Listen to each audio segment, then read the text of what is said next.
Welcome to the Jerry Ratcliffe Podcast with Chris Graham of the Augusta Free Press. We're here tonight doing our second episode, and we're going to talk a little hoops, NCAA hoops, about Virginia and the West Region bracket.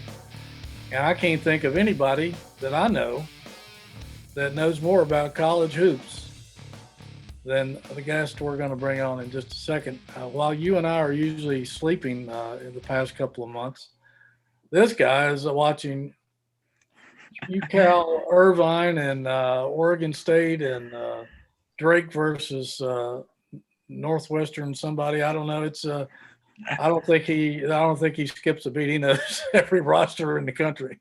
I'm talking about Luke Neer from the best seat in the house, who I've gotten to know well over the past couple of years. Great guy, and like I said, just uncomparable basketball knowledge. Luke, welcome in. Jerry, thanks for the kind words, man. I'm gonna have to be on my game to live up to that intro, but let's do it. Hey, this is March. I'm ready to talk about the West Region. You're always on your game, man. What are you talking about? I guess first of all, Luke and Chris, we're sitting here on Tuesday night.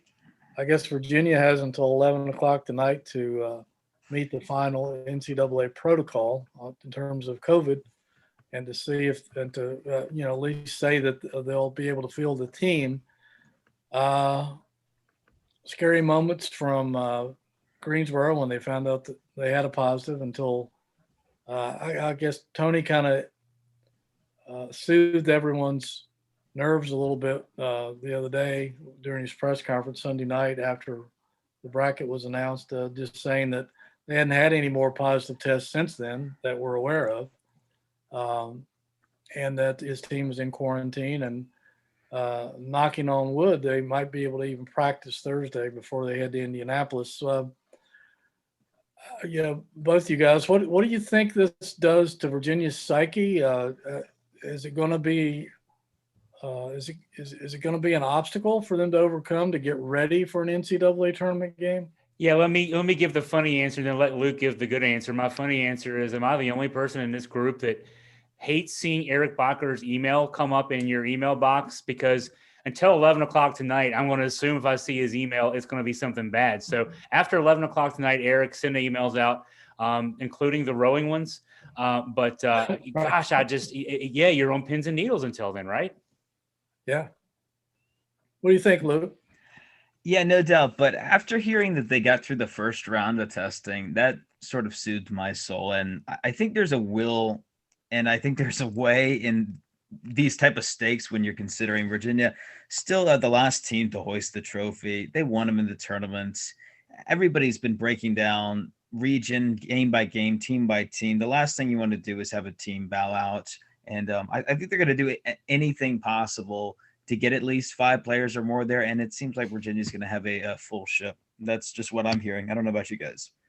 Yeah, I agree. I think I had sources tell me over the weekend before Tony's press conference that the NCAA was doing everything they could do, not bending any rules by any chance, but doing everything they could to try to make sure that Virginia can make the tournament. Mm-hmm. And that has lived to be true. And I know Virginia is. We've had so many of their doctors on our show over the past year, and I know they're in good hands with those guys. I think it just boiled down to whether they were going to have another positive test or not. And as of Sunday night, they hadn't had any more. We don't know anything new, but it seems like they're going to be healthy enough to play. Jerry, how lucky are we? And I'm being facetious when I say that. We all get the emails from UVA Athletics. The 1,400 plus tests done last week of UVA athletes, student athletes, and staff. One positive test. It just happens to be a men's basketball player. I mean, what are the odds of that? And because UVA, as a program, has done so well over the past, dating back to July when the football players came back on grounds. And for this to happen when it did it's just what it is this year. Yeah, it was bizarre sitting there in Greensboro. I was actually you were there last year when we got the terrible news, and it was somewhat reminiscent this year. Although I was in my bed early Friday morning when Brian Morrison, longtime associate commissioner of ACC basketball, called me and said, are you on your way back to Charlottesville? And I said, no, why? And he said, you haven't heard the news? I said, what news? He said, Virginia has COVID and they're pulling out of the tournament. I thought he was pranking me because he has done this many times over the past 30 some years. But he said, no, I'm serious. I wish it was a prank. But one thing, Chris, I did have a departing Greensboro lunch at Possibilities, like you and I and Scott German did last year after the horrible news came through. I'm very glad that you gave them some more business. When I wrote a pre-tournament column and I've just looked them up to make sure. Yeah, it's a weird thing to say, but I looked them up to make sure they were still in business because the last year has not been good for restaurants, and so I was glad to see that. And now I'm glad to hear you were there. That's great. Yeah, it's a good way to leave Greensboro. So Luke, we all have to feel horrible for whoever the player is that tested positive for Virginia because, they're not going to play in the first or second round, assuming Virginia continues to play. How horrible is that? And don't you just hope it's not one of the seniors? That's what I'm crossing my fingers and toes and praying for every single night, Jerry, because I've said it from, I think, once I started to get a grasp with this team, the identity is Jay Huff and Sam Hauser. I know there's a Kihei Clark symphony out there. He's been okay recently, but I just think okay is the word to describe his junior season. Without one of the two big guns, that's where it turns into an uphill climb. Now, I'm not going to rate players as far as who's the most important, but if it's one of those two guys, your heart just breaks because, like you said, fifth-year seniors, both of them. But, there still is a chance you could push through and they could get one more crack at the Zags, which would just be – and I want to ask you about this. I don't want to get too far ahead of ourselves, but that's what's lingering in the West region is the prohibitive favorite. But at the same time, this is what I'm telling Virginia fans. Well, if you get there, you've exceeded expectations. You've probably hit your ceiling, and you have a chance at perhaps the greatest upset in Virginia basketball, maybe Virginia sports history. Would it rival FSU in 95? I got to ask you since you're the football guy, but just that potential I think is fascinating to have maybe the biggest upset in program history. So that's the way I'm looking at it. Now that I hadn't thought about it in those terms, but now that you brought that up, I think it probably would be because usually when Virginia makes it that far in a tournament, they are the favorite in most cases. So the only thing I can think about that would even come close to that would be the 84 tournament when Virginia upset. I don't know if beating Syracuse that year was an upset because Syracuse had knocked off Carolina with Jordan Perkins-Worthy. What about Wally Walker? Do we consider that an entire run as an upset run? Is one event winning North Carolina against North Carolina in the ACC tournament? That's the only other one I can think of. Yeah, that was huge because they knocked off 3 ranked teams in 3 days, less than 72 hours. But I guess when they went on and they upset Indiana, I think was a higher seed in that same 84 tournament in the region final to get to the Final Four. But I think this would probably be very equivalent to Virginia's upset over Florida State in football back in 95. What do you think, Chris? Well, and because of what Gonzaga did to Virginia back in December, it seems like they're still making threes and layups in that game. They made 21 layups and shot 50% from three, and everybody was as good as they were advertised. And Gonzaga, you look at that bracket like on paper, if you didn't know that Gonzaga had already beaten the 2, 3, and 4 in that region, you say, wow, look at that 2, 3, and 4. You got Iowa, which is a pretty good team with Garza. You got Kansas, which is Kansas, brand name. You got the defending champs, except that they beat all 3 of those teams by double digits. And so, if Virginia gets that far, I agree with Luke. That's a tremendous accomplishment just to get that far, because this team has had ups and downs this year. And plus, just to get that far with what they're facing right this second would be tremendous. And if you get a shot at them, we know what they did, and Virginia's a different team now, in the sense of you guys have grown up, and they, you can't say that guys don't know their place in the pack line. They don't know the mover blocker. Back then, maybe you could argue that, guys were still kind of learning their way around the system. You can't say that now. And maybe Gonzaga comes in. You at this point in the season, you don't want to say you're overconfident, but it'd be natural, be human nature to say we dragged the floor with these guys back in December. It wasn't close ever. That game was a double-digit game like 5 minutes in.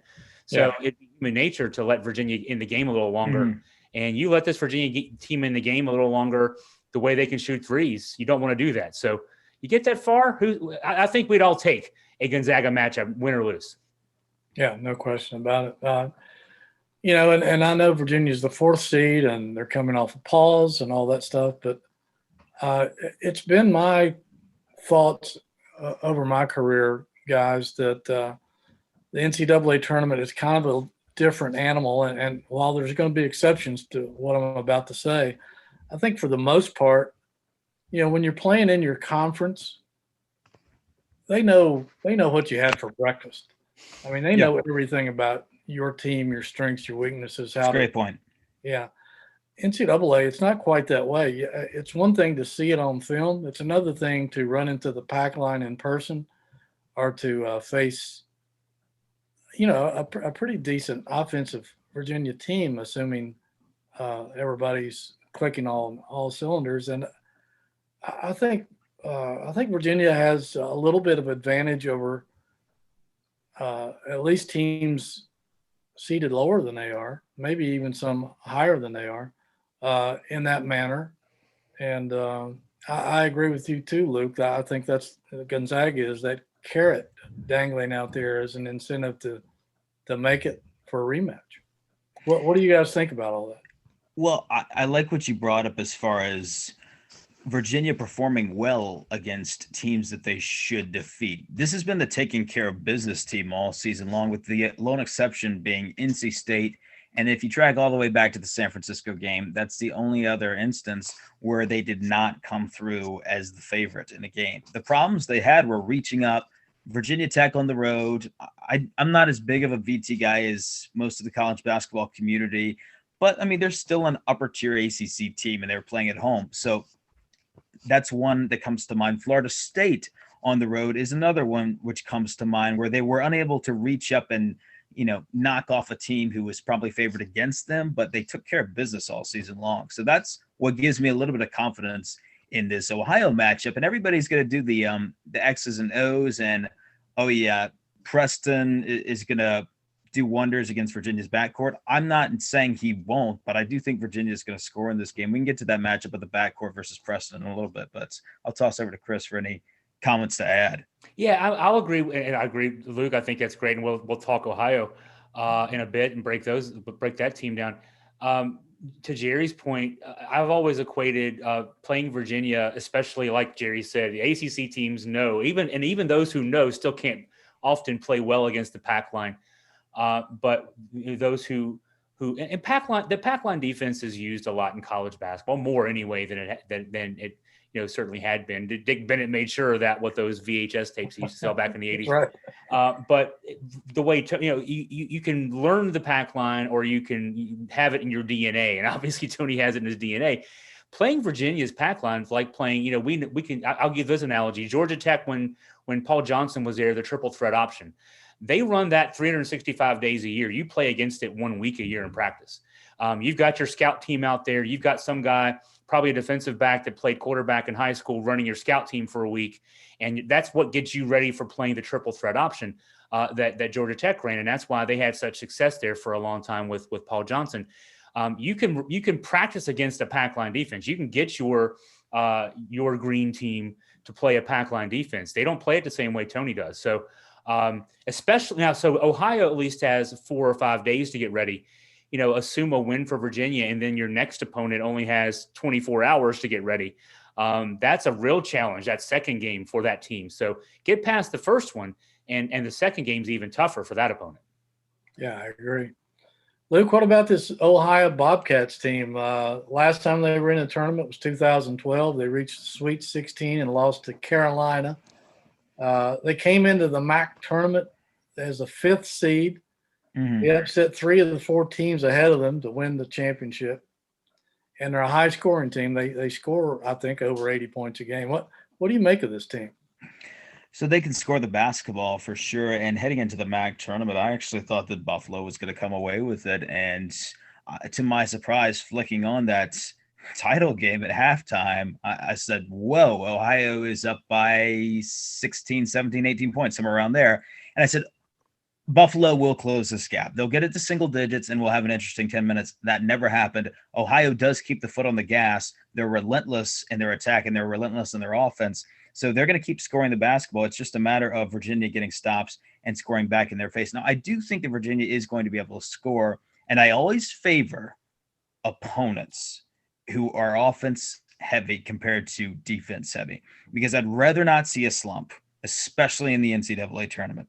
I want to see rhythm, and we've nitpicked all year about Virginia's defense. They've been a little flat-footed at times, not sliding quite as well, sometimes looking disengaged is not the right word, but maybe a little bit confused. I think they're just going to have fire in the belly. I think they're going to feel the vibes of the tournament.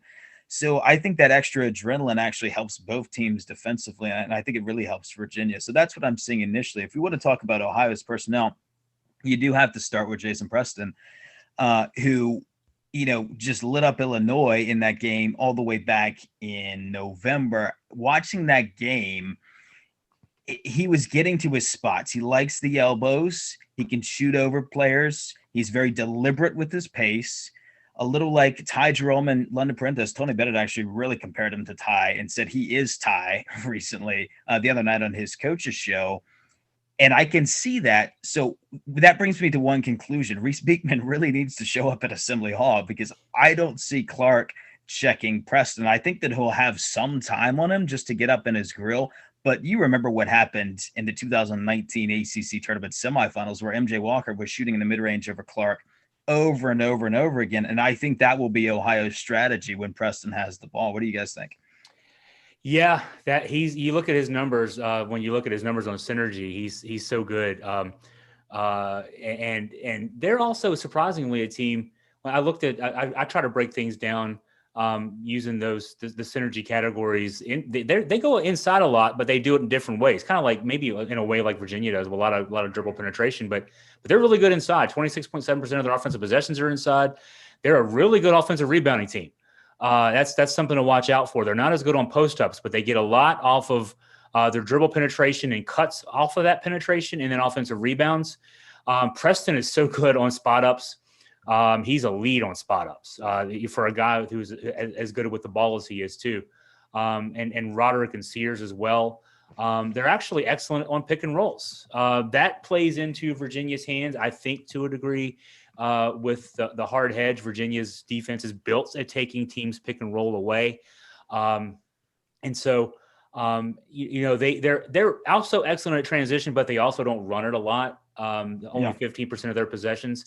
So this is a team that is going to work the boards. They're great at spot ups. They're really good on pick and rolls. I think I agree with Luke. The difference is that so they're 29th in the country. KenPom.com on offensive efficiency. That's pretty good for a team from the MAC. I mean, when you're playing a 4-13 game, you're not thinking about playing a top 30 offense. Defensively, they're very average, 174 in the country. So I'm with Luke. You play a team that, if we were playing like Liberty, who's a 13 seed, another pack line team, I would be dreading this game. I'm not saying, obviously Ohio has the weapons to put points on the board. But if you're going to play a team like this, you'd rather play an offensive type team. And because Virginia has a capacity for maybe working against that team better than they would a good defensive team. And the other thing I really like about the matchup from Virginia's standpoint, when the Cavs have the ball, is, you have to make the disclaimer every single time. If Huff is there and he's available, going against Dwight Wilson, he's got him by 4 or 5 inches. Yeah. And Wilson does not step out and shoot the three. That's not the type of player he is. Now, he is more of a bulldozer, but it's not as if Jay has been muscled around by I mean, look at the Moses Wright matchups. He was fine in those games. I think his length will bother Wilson. And I actually like that matchup because he's not really going to step out. Vander Plas will step out. And that's the guy that I've circled on the scouting report in addition to Preston. But those are my thoughts on Ohio. I think it's higher scoring than we think. The first half, maybe not, but I think that both teams get into a rhythm in the second half, and you're going to see a lot of buckets. Yeah, Vander Plas is 6'8" guy. He's a good stretch for 35.6% from three. You definitely have to watch him.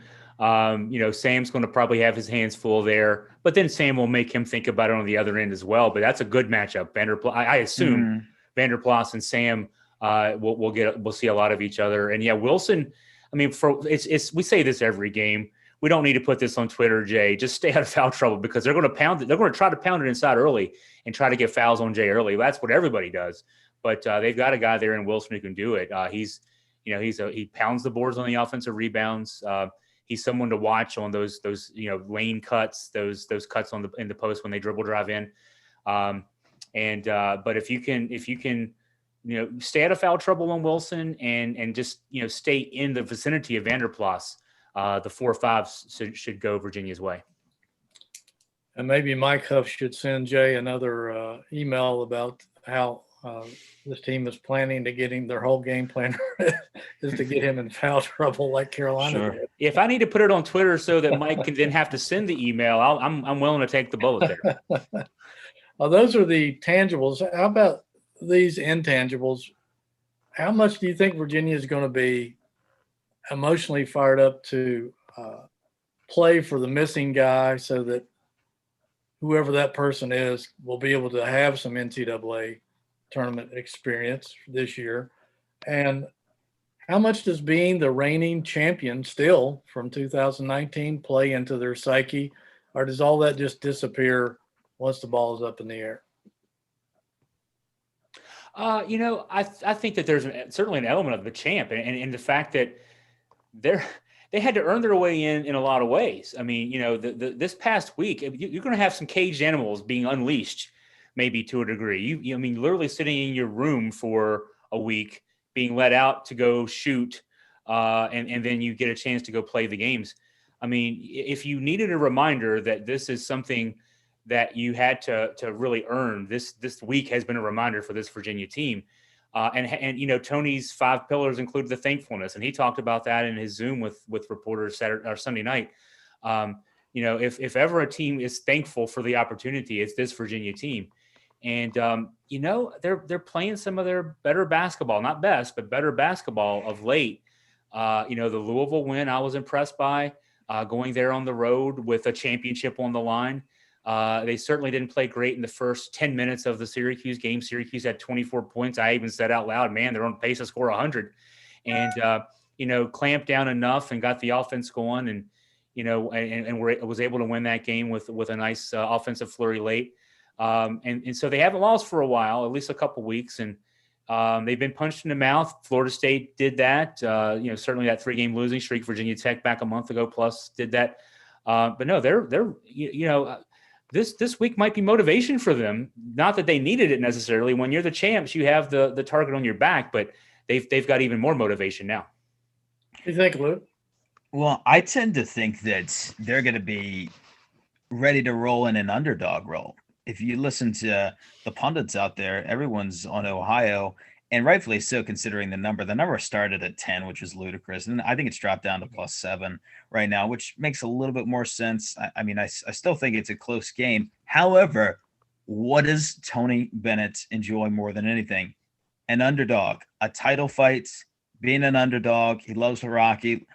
You guys saw his body language last year in the 2020 season, how fired up he was on the sidelines for that team who played gritty defense. It was ugly basketball for, the layman out there, but he loved that team to death. You could see it in his body language. And to start this season, when they rained threes on Towson, it sort of was like, he's like, okay. So I think he's going to thrive in this role. And I like Virginia as the underdog in the situation, considering what the narrative is and the number that's out there. So I do like that going for them. I'm not too worried about the days off. Everyone's just making that as a pile-on factor, another bullet point in their list to take Ohio.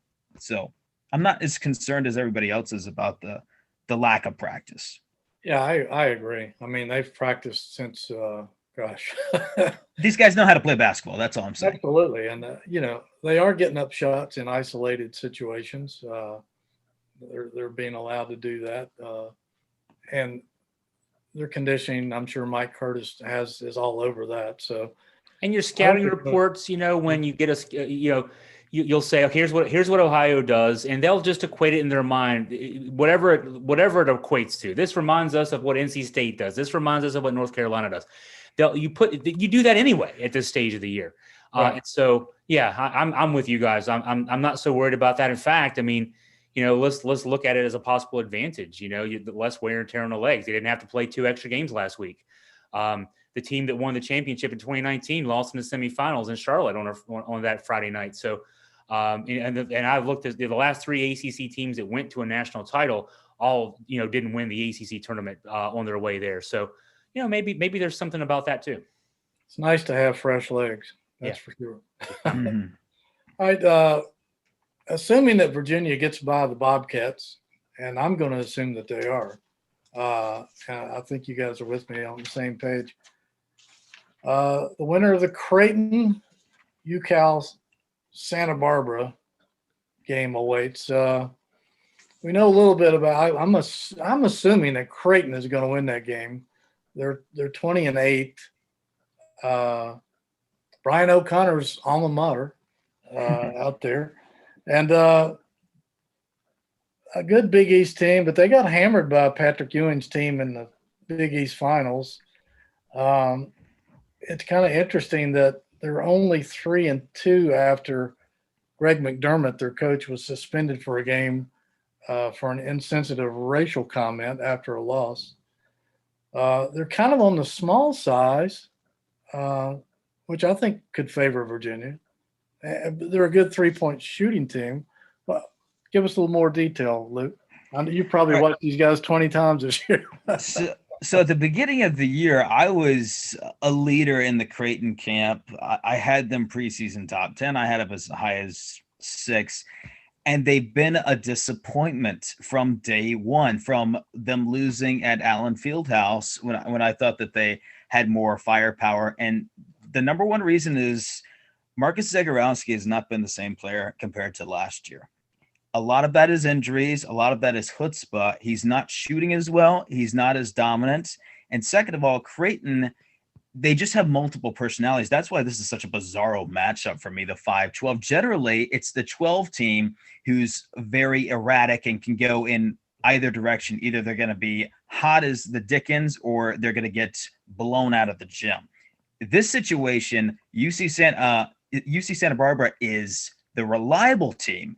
They don't have any chinks in the armor. They're top to bottom consistent. I don't know if there's a weakness on the Gauchos currently. They ran through their schedule. Now, granted, the Big West is not one of the top conferences out there. It's not as bad as the Patriot League, but at the same time, it's just a bizarro matchup in the 5-12 because Creighton is the one that's volatile. They can go in any direction. Yes, can they get flammable? Can Mitch Ballack, who I think is one of the most terrifying shooters in the country when he's hot. I mean, he can tee it up from the Friar. He can tee it up from the Blue Jays' beak at just limitless range. That's terrifying when Ballack is shooting well. And Zegarowski is going, and then Mahoney as well. But Mahoney shot like 1 for 13 in the Big East title game against Georgetown. That was a lackluster performance. I worry about the Creighton locker room. If you're going to get blown out like that in a Big East title game, that's a red flag. Can they get it together in this amount of time? I don't think so. I'm taking UC Santa Barbara to go through, and I think that's the reliable pick. Now, could Creighton combust and shoot the lights out? That's always in play, but I think the safe pick actually here is UC Santa Barbara. Yeah, I'm seeing a lot of love for easy. I mean, the picks, the folks who are picking games that I'm seeing are actually it's sexy to take a 12 over a 5. You got to take at least 1, maybe 2 on your brackets. And this is the one. Everything that Luke said there is a reason. Plus the dynamics in that locker room have to be really, really tough right now, to say the least, with what's gone on the last couple of weeks for that team. So. Yeah, I'd also add one more thing. I don't think Creighton has an answer for Corey McLaughlin. I just don't think anybody on their team can guard him. And I think he's going to get to the interior. And Creighton has really struggled with interior defense all season long. So that's just something else to add. The only reservation with UC Santa Barbara is what's their other guard's name? I'm trying to think. I believe he has an injury currently, which just happened maybe yesterday or the day before. So that's the only reservation I have about the Gauchos. But I have them through over Creighton. We'll see. Yeah, the Gauchos have won 18 of their last 19 games. They're coached by Joe Pasternak, who's a Bob Knight disciple, and he's had 4 straight 20-win seasons. And as you mentioned, McLaughlin is the Big West Player of the Year. He's an Oregon State transfer. They have a skilled front court, which could give Creighton some problems. And one of their strengths is defending the three, which is again one of Creighton's strengths. So that could they could counteract that. Mm-hmm. Any thoughts, Chris? Yeah, I looked at their schedule. I mean, it's hard to say this year's schedule is unfair for especially mid majors. They didn't get to play anybody of any significance really outside of the West. So, this game will be a step up for them. And that's the only thing about this game for UC Santa Barbara is that the level of play might be the first few minutes of a game like this can be tough for a team when they're playing somebody as good as Creighton's battle tested. But that said, yeah, certainly from a skill standpoint, that Santa Barbara team definitely has a lot going for it. Yeah, and the only thing I'll add about Creighton is right when I thought they finally clicked, and that was after the Georgetown loss at the beginning of February, they reeled off 4. They blew Villanova out. Granted, that game was in Omaha, but then they turn around a week later and they're blowing a lead and losing to Xavier. That should never happen for a team who's going to do any damage this time of year. They turn around, they lose to Villanova again. It's right when you want to get on them, they just lay an egg. And they're just not a trustworthy team at this point, and they really haven't been all season long. So I'm kind of leaning toward picking Virginia to get to the Sweet 16 with these. I think this bracket is good for them. Creighton's a dream matchup for them. I would much rather see them compared to the Gauchos. Yeah. So I think they're going to get to the Sweet 16. You guys in concert with that, or do you have questions? I'm cautiously in concert. The alum and fan part of me it gets superstitious about such things, but definitely no. I mean, if on paper, I think you come out with the eye of the tiger from the adversity this week. Tony thrives on that anyway, and then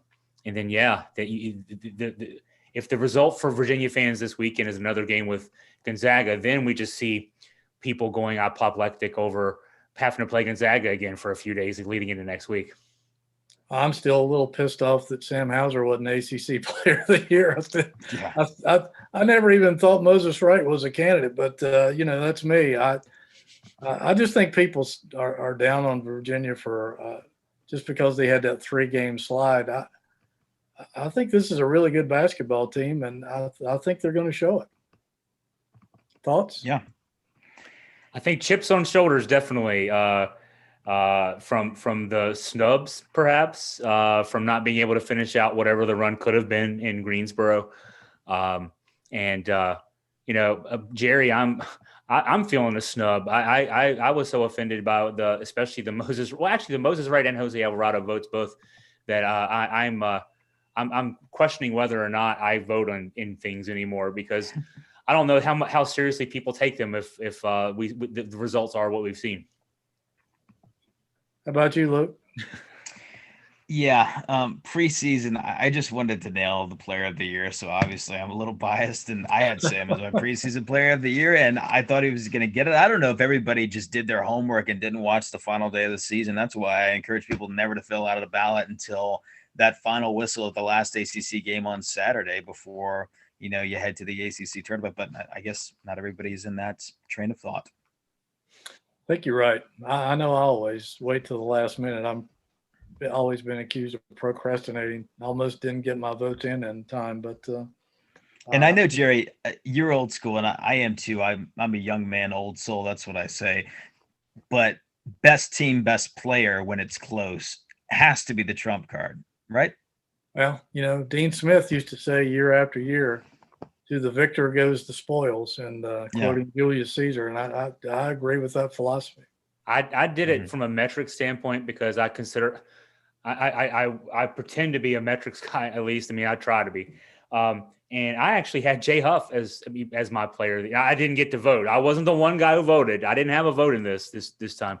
It's because you watch defense, right? You watch defense. There's that, and he was the leader by far in box plus minus. He was leader by far in player efficiency rating. He was the only guy in the top 5 of both offense and defense rating. But his counting number, and really, it's a Virginia thing. The pace, the counting numbers aren't going to be there. I even extrapolated it out because I knew Jay wouldn't be the guy. So Sam's numbers, if Virginia played the average pace of of the average college basketball team, D1 college basketball team, he would have averaged 18.5 points a game. If Hauser averages 18.5 points a game, he's got the trophy. So, Tony's style tends to work against that. It works well for them when they go to the next level, but it doesn't work well for them at this level from a award standpoint necessarily. Yeah, no, that's true. I don't think that's ever taken into consideration, but yeah, I would have been happy with either one of those guys taking that trophy home. I'm more offended that other than the loss of Sam not winning the Player of the Year, that Jay was second team, basically second team center, but then the guy who was first team was the Player of the Year. So I'm extremely offended apparently if my Player of the Year was second team to the guy who shouldn't have even gotten any of those accolades. So, yeah, I'll just throw my metrics out the window and keep them to myself, I guess, in the future. I like your metrics. Yeah. And I love complaining also. I'll be the first to admit that. So that's what this is all about, right? Yeah, complaining is the fun part of this job. Okay, are we done here? Or is there anywhere else you want to go? Final thoughts on the West region, just briefly. Right, let's hit them. Let's hit them. Okay, this is just rapid fire. Oklahoma, Missouri. I'm taking Oklahoma. I would encourage everybody else to do so too. Austin Reeves, I think he's going to dominate this matchup with Xavier Pinson. Pinson doesn't want to guard anybody, and he can make big shots late. He can create his own. That's what you want. Guards win in March. And Big 12, much greater. I mean, mucho compared to the SEC. And then Gonzaga, yeah, they're going to march through. The bottom half of the West, if we're just hitting that real quick, I don't know why everybody loves USC. I don't know if anybody's watched the last month of the season where they're dropping games left and right. Yeah, I know you can wax on and wax off about Enfield and talent, but Enfield's a little bit like Shaka for me. I still haven't seen it at USC. This is the first time Shaka's broken through, obviously, since he's been at Texas, into the tournament itself, and Enfield's in the same category. Everybody will talk about Evan Mobley being the second coming of either Cade Cunningham or even Kemba Walker, so there's potential there, but I'm not quite buying USC. I am buying Kansas. Everybody's selling their Kansas stock. This is one of the hottest teams in the country heading into the NCAA tournament. You got to track back all the way to early February for their last loss. Obviously, they had to concede that game to Texas in the tournament, even without David McCormick. And McCormick was a big part of that resurgence because they're guarding the pick and roll differently with him. And they smoked Baylor with the red jerseys on senior night from Fog Allen. So I think Kansas is a little bit undervalued. I know they're not going to have full strength, but I still like them to get through, and I like them against USC. And then at the bottom half, I mean, this is my hot take.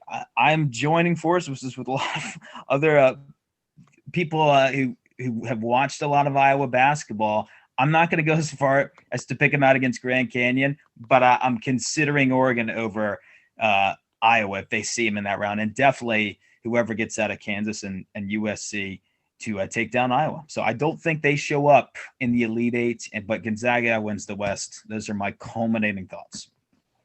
Hard to argue that. That's for sure. Chris, any parting thoughts? Yeah, I watch enough Pac-12. And I don't analyze them, so I metrics the heck out of the ACC, but I test the Pac-12. I'm with you, Luke, on USC. I've watched them a couple times. Maybe I saw them on off nights, but just the eye test didn't do it for me.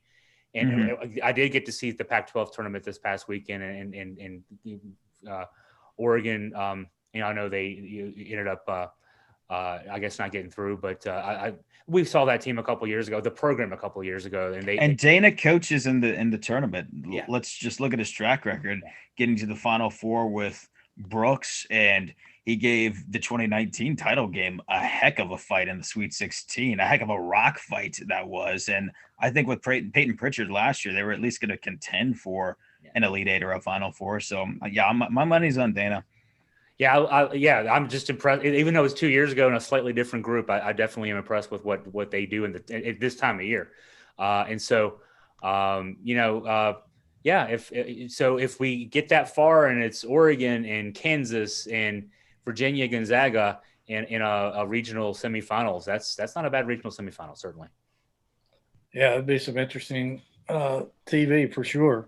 That would be cool. I'd love to see another Virginia Gonzaga matchup. The last time Virginia had just come off a pause with, I guess, one game with William and Mary in between. But I think. And don't forget, Jerry, we still need revenge for the Dan Dickau out of body performance, and that has still not left me. So why not one more crack?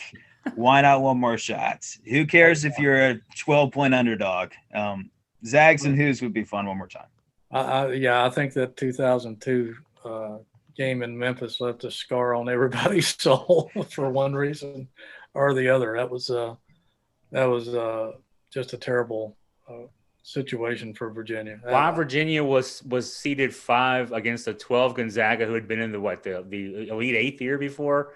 Yeah. And that Virginia team hadn't been in a tournament in 5 or 6 years. Yeah, that was a nice work. That was nice work by the selection committee that year. Exactly. All right. Well, I think that'll do us, guys. Thank you, Luke, so much for sharing your knowledge.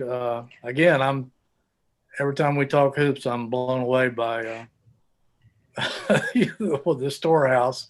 It's amazing stuff, man. And Jerry, you're too kind.